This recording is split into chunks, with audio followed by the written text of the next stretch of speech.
नमस्कार, स्वागत है आप सभी का। इंडिया न्यूज देख रहे हैं आप। मैं हूं आपके साथ पराग गुप्ता। एक नजर सुपरफास्ट खबरों पर। खरगोन हादसे पर मुआवजे का ऐलान। मृतक के परिजनों को एमपी सरकार देगी 4-4 लाख रुपए। शिंदे सरकार ने 10-10 लाख देने का किया ऐलान। केंद्र से मिलेंगे 2-2 लाख रुपए। बता दें कि मध्य प्रदेश के खरगोन में बस नर्मदा नदी में गिर गई। हादसे में 13 यात्रियों की मौत हो गई। इंदौर से महाराष्ट्र जा रही थी बस। बाइक सवारों को बचाने की वजह से हुई घटना। रेस्क्यू ऑपरेशन जारी। हादसे पर सीएम शिवराज ने जताया दुख। घायलों के उचित मुआवजे की व्यवस्था के निर्देश दिए। जांच के दिए आदेश। सीएम शिवराज ने महाराष्ट्र के सीएम एकनाथ शिंदे से फोन पर बातचीत की और हादसे की जानकारी दी। सीएम शिवराज ने एकनाथ शिंदे को भरोसा दिलाते हुए कहा कि शवों को सम्मान के साथ महाराष्ट्र भेजा जाएगा। सीएम शिवराज ने कृषि मंत्री कमल पटेल को तुरंत मौके पर पहुंचने को कहा। फिलहाल रेस्क्यू जारी।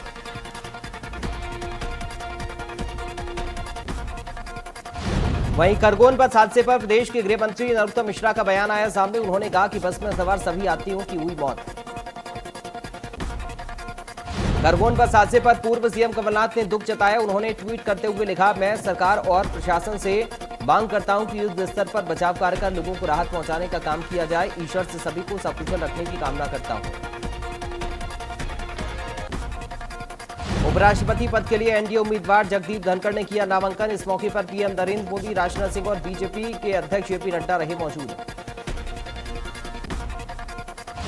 वहीं केंद्रीय रक्षा मंत्री राजनाथ सिंह, मंत्री नितिन गडकरी समेत बीजेपी के कई और सीनियर नेता नजर आए। यही नहीं, एनडीए की ओर से इस मौके पर एकता का भी इजहार किया गया।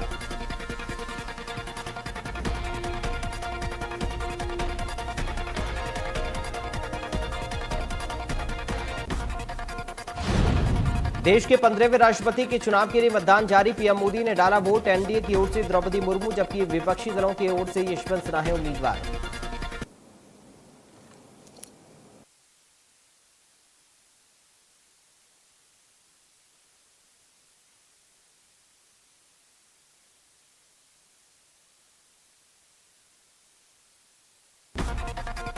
मध्य प्रदेश छत्तीसगढ़ विधानसभा में राष्ट्रपति चुनाव के लिए वोटिंग जारी। सीएम शिवराज ने विधानसभा में राष्ट्रपति चुनाव के लिए किया मतदान। आत्मा की आवाज पर वोटिंग की अपील। छत्तीसगढ़ विधानसभा में राष्ट्रपति निर्वाचन के तहत मतदान जारी। मतदान प्रक्रिया आरंभ होते ही सबसे पहला वोट बीजेपी के पूर्व मंत्री अजय चंद्राकर ने डाला। इसके बाद बीजेपी के ही विद्या रतन भसीन ने मतदान किया। सत्ता पक्ष कोच विधायक जिसमें कुलदीप जुनेजा, प्रदेश कांग्रेस अध्यक्ष मोहन मरकाम भी मतदान करने विधानसभा पहुंचे।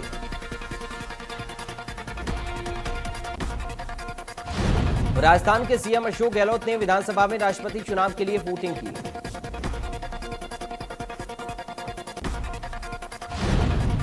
राष्ट्रपति चुनाव में वोट डालने से पहले मुख्यमंत्री अशोक गहलोत का बयान, कहा राष्ट्रपति चुनाव में हमारी विचारधारा की लड़ाई। पहली बार लोकसभा और राज्यसभा अध्यक्ष राजस्थान से होंगे।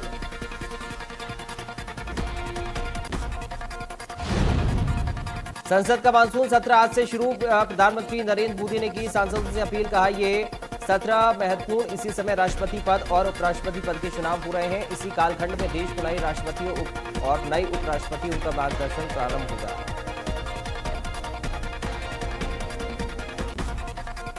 मध्य प्रदेश के निकाय चुनाव में बीजेपी को मिली प्रचंड जीत के बाद प्रधानमंत्री मोदी ने ट्वीट कर मतदाताओं का आभार जताया। पीएम मोदी ने लिखा, मध्य प्रदेश के निकाय चुनाव में बीजेपी पर अपना विश्वास जताने के लिए सभी मतदाताओं का बहुत बहुत आभार।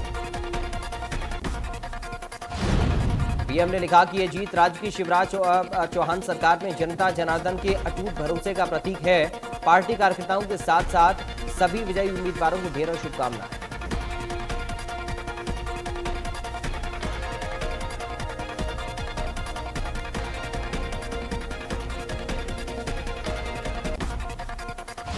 मध्य प्रदेश नगर निकाय चुनावों में बीजेपी की शानदार जीत पर बीजेपी अध्यक्ष जेपी नड्डा ने मुख्यमंत्री शिवराज सिंह चौहान, वीडी शर्मा समेत सभी कार्यकर्ताओं को बधाई दी। उन्होंने कहा कि ये जीत आदरणीय प्रधानमंत्री मोदी जी के मार्गदर्शन में राज्य सरकार की लोक कल्याणकारी नीतियों पर जन विश्वास का प्रतिपद है।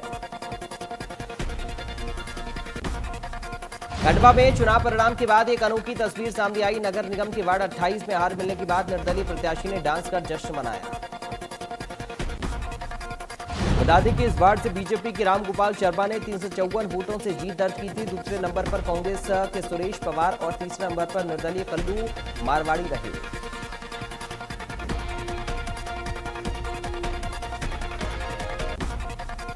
राजधानी भोपाल में बीजेपी महापौर प्रत्याशी मालती राय की जीत के बाद भोपाल कलेक्टर से मालती राय ने जीत का लिया प्रमाण पत्र।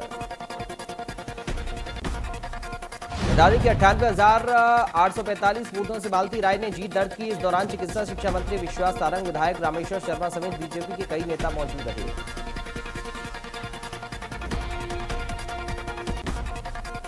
एमपी के पूर्व सीएम दिग्विजय सिंह के छोटे भाई और कांग्रेस विधायक लक्ष्मण सिंह ने निकाय चुनाव में आए परिणामों के बाद फर्जी तांत्रिक बाबाओं पर निशाना साधा और ट्वीट किया।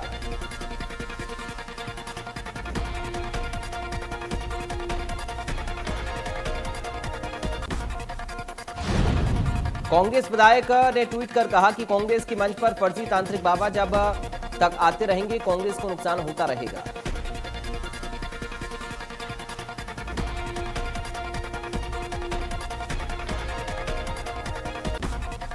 कैबिनेट मंत्री टीएस सिंहदेव के इस्तीफे पर कृषि मंत्री रविंद्र चौबे ने कहा, निर्णय हाईकमान पर छोड़ा गया है। विधायक दल में चर्चा के दौरान छत्तीसगढ़ के कांग्रेस प्रभारी पीएल पुनिया को जिम्मा सौंपा गया है।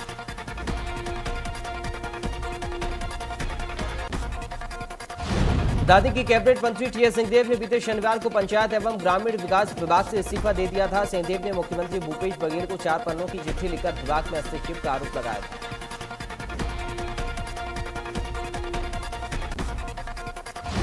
दिल्ली मुंबई रूट पर दाहोद के पास मालगाड़ी बेपटरी हो गई। मालगाड़ी के 16 डिब्बे पटरी से उतरे। हादसे के बाद दिल्ली मुंबई रेल लाइन पर यातायात ठप हो गया। इसके चलते रूट की 20 से अधिक ट्रेनें प्रभावित हो गईं। सूचना पर राहत दल मौके पर पहुंचा। मामला मंगल मऊडी और लिमखेड़ा स्टेशन के बीच का है। जांजगीर चांपा जिले के नगर पंचायत बालोद के अलग अलग 7 वार्डों में डायरिया का प्रकोप देखने को मिल रहा है। अब तक डायरिया के 38 मरीज बन चुके हैं, जिनमें 3 मरीजों को अस्पताल में भर्ती करवाया गया है। डायरिया फैलने के बाद स्वास्थ्य विभाग में हड़कंप मच गया है और मरीजों को पानी उबालकर और गर्म खाना खाने को कहा गया है।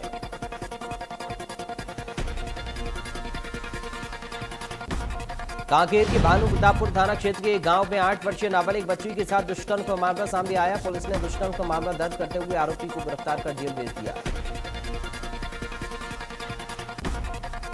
जानकारी के मुताबिक आरोपी गांव का रहने वाला है। आरोपी नाबालिग को मछली दिखाने के बहाने तालाब की ओर ले गया। दुष्कर्म की घटना को अंजाम देकर फरार हो गया था। धमतरी के टिकरापारा में नवजात शिशु का जमीन में दबा हुआ भ्रूण मिला, जिसमें पुलिस ने मामले में एक महिला को गिरफ्तार किया है। जानकारी के मुताबिक अवैध संबंध के चलते इस घटना को अंजाम दिया गया था। कोतवाली थाना क्षेत्र का ये मामला है।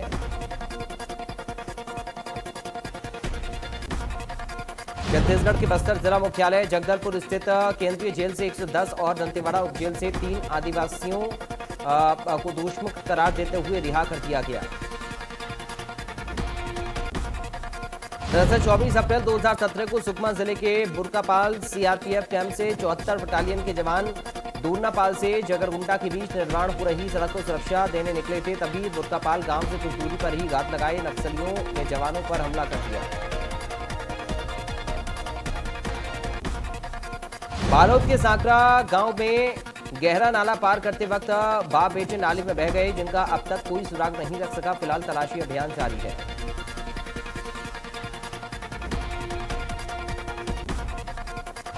बालोद से फर्जीवाड़े का मामला सामने आया, जहां कृषि साख सहकारी समिति रसेड़ा में प्रबंधक और प्रोसेस सर्वर द्वारा फर्जीवाड़ा करके 32,30,000 रुपए विड्रॉल किए गए। बता दें कि किसान समिति के अध्यक्ष को जानकारी मिलते ही प्रबंधक के खिलाफ थाने में शिकायत दर्ज कराई गई, जिसके बाद पुलिस ने कार्रवाई करते हुए उसे गिरफ्तार कर लिया।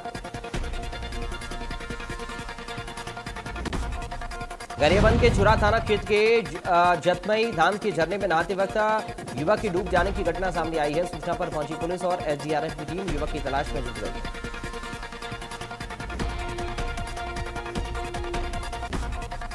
गरियाबंद में कई इलाकों में बारिश से जनजीवन अस्त व्यस्त हो गया। मैनपुर समेत आसपास के नदी नालों में भारी बारिश के चलते उफान पर है। लगातार बारिश से कई जिलों में अलर्ट जारी किया गया है। भारी बारिश के चलते नगर के मुख्य सड़क मार्ग समेत कई गलियों में सड़क के ऊपर तक पानी बह रहा है।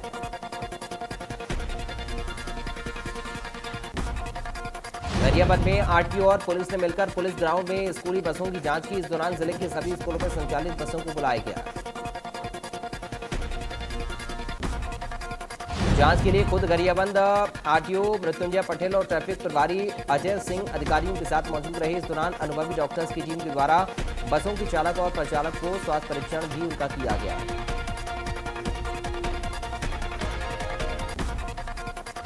आज सावन महीने का पहला सोमवार, इस कारण सुबह से ही शिव मंदिरों में भक्तों का तांता लगा हुआ है। भक्तों में खासा उत्साह देखा जा रहा है।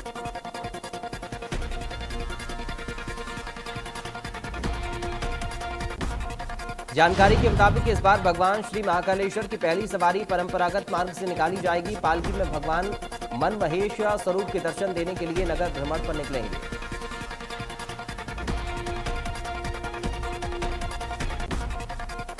इसके बाद श्री मन महेश पालकी में विराजित होकर नगर भ्रमण पर निकलेंगे। भगवान श्री महाकालेश्वर की पालकी मंदिर से निकलने के बाद महाकाल रोड, गुजरी चौराहा, बख्शी बाजार और कहारबाड़ी से होकर रामघाट पहुंचेगी। इसके बाद शिप्रा नदी के जल से भगवान का अभिषेक और पूजन अर्चन किया जाएगा।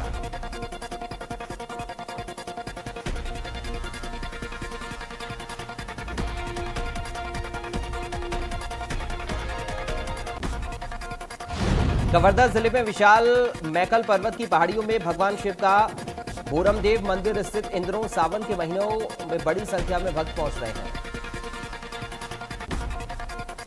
भगवान शिव की प्रतिमा चांदी से जड़ी हुई है। मंदिर में दूर दराज से लोग भगवान भोलेनाथ का दर्शन करने पहुंचते हैं। इस मंदिर में आने वाले भक्त की मनोकामना पूरी होती है। बैतूल में उफनती नदी को पार करते समय संतुलन बिगड़ने से नदी की धारा में युवक बहने लगा। दूसरे छोर और खड़े दो युवकों ने नदी की धारा में बह रही युवक की जान बचाई।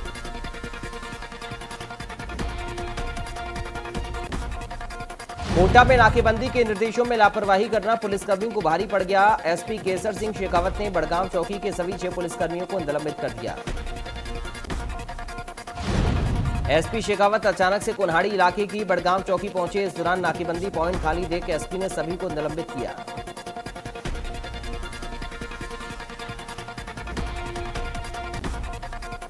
राजस्थान के रायसिंह नगर में शिक्षा विभाग के अधिकारियों की लापरवाही से एक और सरकारी स्कूल की तालाबंदी हो गई। ग्रामीणों ने क्रमोन्नति की मांग को लेकर 35 ML 12 वाली प्राथमिक स्कूल की तालाबंदी कर धरना शुरू कर दिया।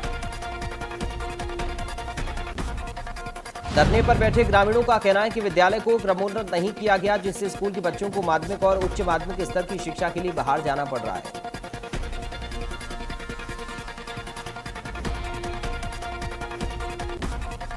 राजस्थान में श्री डूंगरगढ़ उपखंड के मोमासर गांव के सरपंच सरिता देवी और उनके उप सरपंच पति जुगराज सचेती ने मिलकर गांव को एक बड़ा खेल स्टेडियम बनाकर सुपुर्द किया है। ग्रामीण क्षेत्र में इस तरह का खेल स्टेडियम देखने को कम ही मिलता है।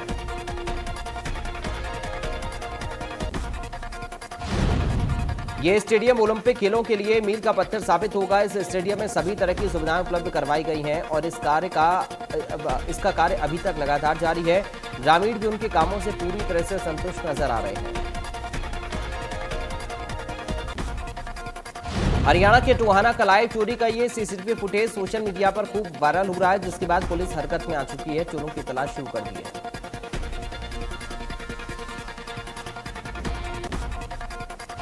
झांसी के डीएसपी और हंसराज हत्याकांड की जांच अधिकारी विनोद शंकर ने एक सीसीटीवी फुटेज जारी करके बताया कि गांव सिसाई में हंसराज की हत्या मामले में पुलिसकर्मी के खिलाफ कोई साक्ष्य मिला है।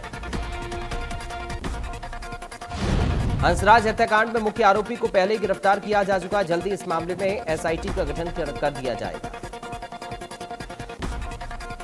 झांसी के गांव सिसाई में हंसराज हत्याकांड में पीड़ित परिजनों और ग्रामीणों की तरफ से 5वें दिन भी धरना जारी। धरने पर स्थानीय प्रशासन और पुलिस प्रशासन के खिलाफ जमकर नारेबाजी की गई।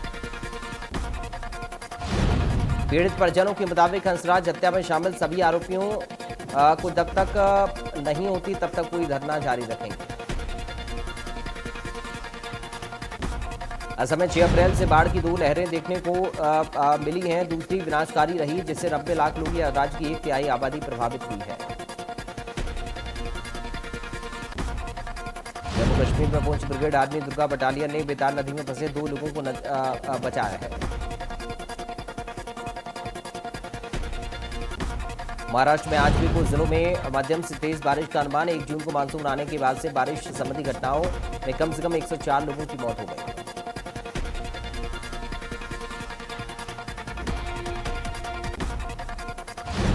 राजस्थान में अब तक सामान्य से 52% ज्यादा बारिश हो चुकी है। प्रदेश की झीलों और बांधों में पानी आना शुरू हो गया है। बीकानेर के गाजीपाला में रविवार को बारिश से बाढ़ के हालात बन गए। घरों में पानी भर गया। बारिश से प्रदेश का अधिकतम तापमान लुढ़ककर 36 डिग्री सेल्सियस तक पहुंच गया। जयपुर मौसम केंद्र और जल संसाधन विभाग के मुताबिक पिछले 24 घंटे के दौरान सबसे ज्यादा सीकर में 43 mm, जयपुर में 17.8 mm और वनस्थली में 13.3 mm बारिश दर्ज की गई।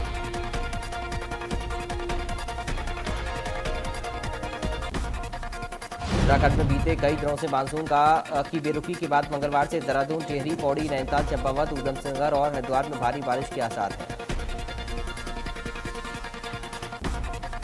मौसम विज्ञानियों के मुताबिक इन 7 जिलों में कल से लगातार 3 दिनों तक भारी से बहुत भारी बारिश के आसार हैं।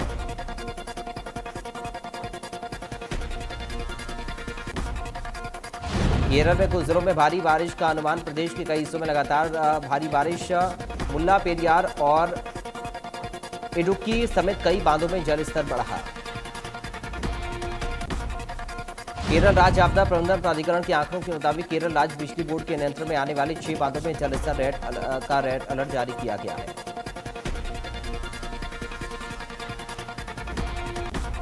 गुरुग्राम में सावन के पहले सोमवार को शिव मंदिरों में भक्तों की भीड़ उमड़ी, जिसमें भक्तों ने शिव भगवान की आराधना की।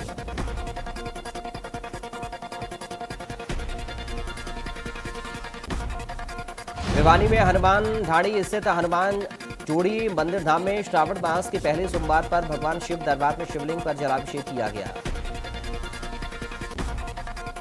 देश में बीते 4 दिनों से कोरोना के नए केस में इजाफा। आज कोरोना केसों में कमी आई। एक दिन पहले देश में कोरोना की 20,528 नए मामले सामने आए। इस दौरान 49 लोगों ने कोरोना के कारण अपनी जान गंवाई थी। देश में अब कोरोना के एक्टिव केस 1,44,264 हो गए। साथ ही देश में अब तक 4,30,97,510 लोग कोरोना से रिकवर हो चुके हैं। देश में अब तक 5,25,760 लोगों को कोरोना वायरस से उनकी जान जा चुकी है। इसके अलावा देश में कोरोना वैक्सीन का आंकड़ा 200 करोड़ के पार पहुंच गया है। दिल्ली में कोविड मामलों में मामूली वृद्धि दर्ज की गई है। कोरोना के 498 नए केस सामने आए, जबकि महामारी से एक और मौत हुई है। इस बीच कोविड पॉजिटिविटी दर भी बढ़कर 3.57% हो गई है, जबकि सक्रिय मामलों की संख्या 1,974 है। हरियाणा में 24 घंटे में कोरोना के 337 नए मामले सामने आए। 315 मरीजों ने कोरोना को मात दी। गुरुग्राम में 24 घंटे में कोरोना के 143 नए मामले सामने आए, जबकि 173 मरीजों ने कोरोना को मात दी। मिजोरम में कोरोना के 57 नए मामले सामने आए, जबकि कोरोना से किसी भी व्यक्ति की मृत्यु नहीं हुई। उत्तर प्रदेश के वाराणसी में सावन महीने के पहले सोमवार को बाबा विश्वनाथ मंदिर में श्रद्धालुओं की भीड़ देखी गई। बिहार में सावन महीने के पहले सोमवार को पटना के महादेव मंदिर में भक्तों ने पूजा की। आज देसी गर्ल प्रियंका अपना बर्थडे सेलिब्रेट कर रही हैं। 40 साल की हो चुकी प्रियंका ने अपनी लाइफ में खुद के दम पर काफी कुछ हासिल किया है। बॉलीवुड के पहले सुपरस्टार राजेश खन्ना की आज पुण्यतिथि है। 18 जुलाई 2012 को लंबी बीमारी के कारण राजेश खन्ना ने दुनिया को अलविदा कह दिया था। अभिनेत्री भूमि पेडनेकर का आज 33वां जन्मदिन है। 8 जुलाई 1989 को मुंबई में सतीश पेडनेकर और सुमित्रा हुड्डा पेडनेकर के घर में उन्होंने जन्म लिया था। रणबीर आलिया की मोस्ट अवेटेड फिल्म ब्रह्मास्त्र का गाना केसरिया का फुल वर्जन रिलीज कर दिया गया। इस गाने को अरिजीत सिंह ने गाया और प्रीतम ने कंपोज किया है। टीवी शो खतरों के खिलाड़ी में रूबीना दिलय को रोहित शेट्टी ने दिया अजीबोगरीब टास्क। एक्ट्रेस ने अब मेढक के बाद योगाना को किया किस। केजीएफ स्टार यश का एक वीडियो उनकी पत्नी राधिका पंडित ने अपने इंस्टाग्राम पर शेयर किया। इस वीडियो में यश के बेटे यथर्व उन्हें बैड बॉय बता रहे हैं। आर्थिक संकट से जूझ रहे श्रीलंका के लिए हालातों का सामना करना भी मुश्किल हो रहा है। यहां पर खाद्य संकट की स्थिति पैदा हो गई है।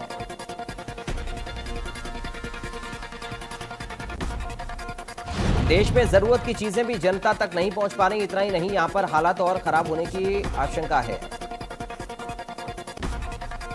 आर्थिक संकट के कारण खाद्य सामग्री, दवाओं, रसोई गैस, ईंधन और टॉयलेट पेपर की भारी किल्लत हो गई है।